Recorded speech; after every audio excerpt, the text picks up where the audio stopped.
system. You know, what are your thoughts on the penal system? It's totally corrupt.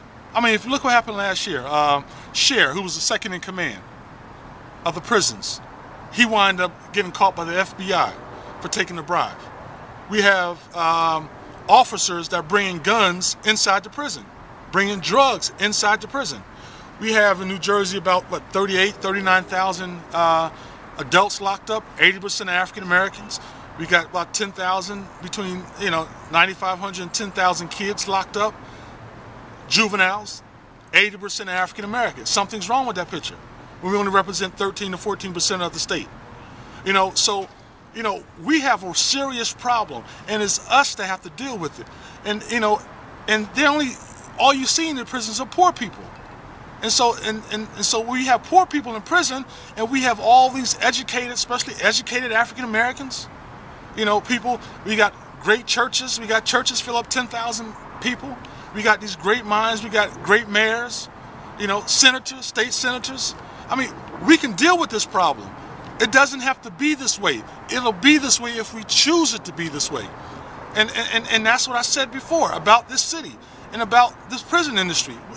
It shouldn't have to be this way. But we had leaders, national leaders. They didn't do anything about it. Because why? A lot of them were middle class.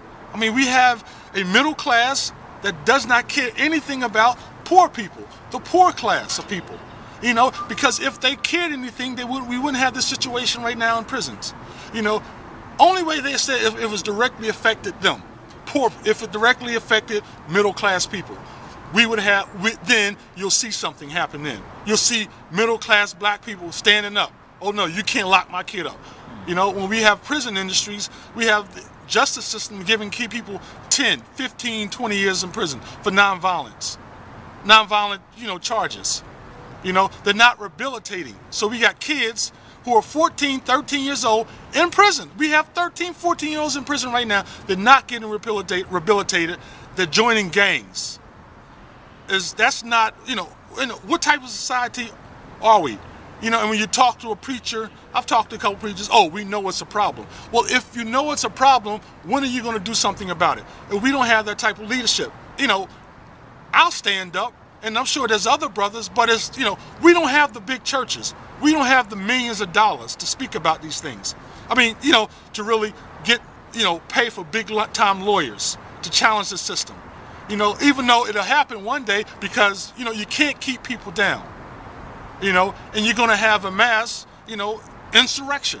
It's going to happen. You just can't keep locking people up and throw away the key. You can't do it. And so, hopefully, and it's going to take a movement to change the system. You're going to need Martin Luther Kings. You're going to need Malcolm X's.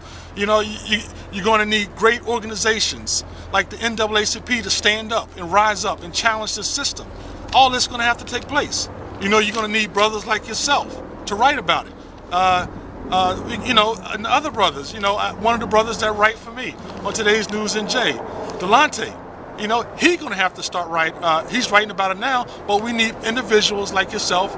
Lynn Washington, write for the Philadelphia Tribune, who was at the panel at Princeton University, and he wrote about it. I'm in there, but the idea is that, we need people talking about it, sitting at the table, dealing with the problems of the prison industry, because it's a problem.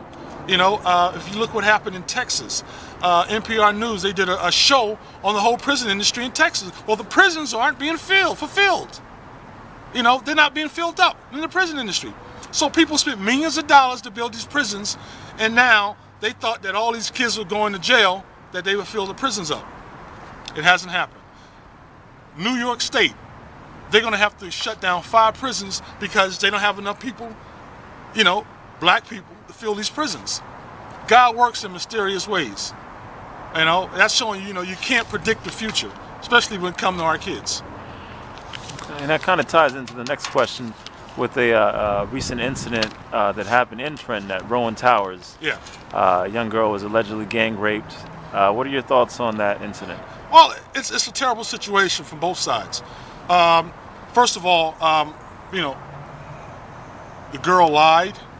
But also the brothers was in a wrong situation. But most of all, if you have a situation and you know the truth and you still go the wrong way. You don't follow truth. You follow your truth. And if your truth is wrong, and then you have these young kids in jail, had nothing to do with it. And the prosecutors and the Trenton police knew it. They had nothing to do with this.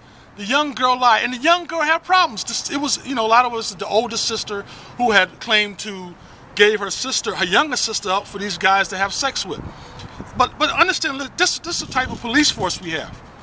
What do they do with the older sister? They lock her up. They don't give her the help that she needs. They don't give her the treatment that she needs. Once again, poor black people, poor black kids. They don't give them the help. What they do, lock them up. And that's a problem. And when you lock these young brothers up, they were in the wrong for being in the wrong place and doing for whatever, but they didn't rape any child. So once again, their names, pictures all on the newspaper, and the prosecutor knew this, and the police department knew this, but they didn't do anything about it. So, if I'm the mayor, or if I'm the governor, first thing I would say, fire the Trenton police officers that was a part of this, and get rid of the prosecutor. And the prosecutor, I think, is a female African-American. They had protesters. They had a big rally. Russell Simmons was there. Oh, my God, this girl got raped. And, both are wrong. Wrong for being in this type of environment, for being in that place. But don't lie. And then when you find out, the prosecutors find out that it is a lie, you still want to charge these kids. You want something. That's the type of the arrogance of prosecutors, especially in Mercer County. They want something. They want to lock up these kids. You're going to give them something so they have something on their record. They're poor. They got to get bailed out. They get $100,000 bails, $80,000, $90,000, $100,000 bails. They got to get a lawyer. So this, once again, it destroys the family. How are they going to get bailed out? So, my thing is, the prosecutor should be fired. Brian Hughes should have fired her. The state attorneys general should have stepped in.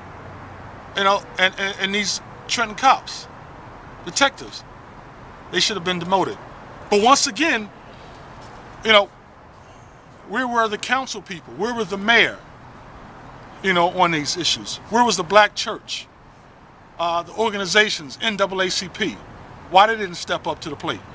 Where were all these organizations that stand, and leaders for us? And one of the things, I talked about it. And, I wrote about it, and I posted on my blog, and so it hurt me that this child had to lie. But the prosecutors knew the truth. They didn't tell the truth. So they allowed these kids to sit in prison away from their families, and they knew that this girl wasn't raped. But then, once again, they're poor black kids. So who cares? They can do whatever to poor black kids. Because why? Because we accept it. We accept it. It's okay. But will this happen in a white neighborhood? No. The prosecutor would never have done that. The cops would have investigated. The detectives would have investigated. But it's poor, once again, black kids that look like me and you. And they had to suffer. And, I pray to God that they get over it, both parties.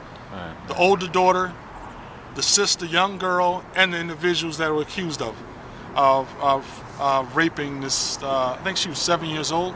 Yes. And it's a terrible situation. But, God works in mysterious ways. Again.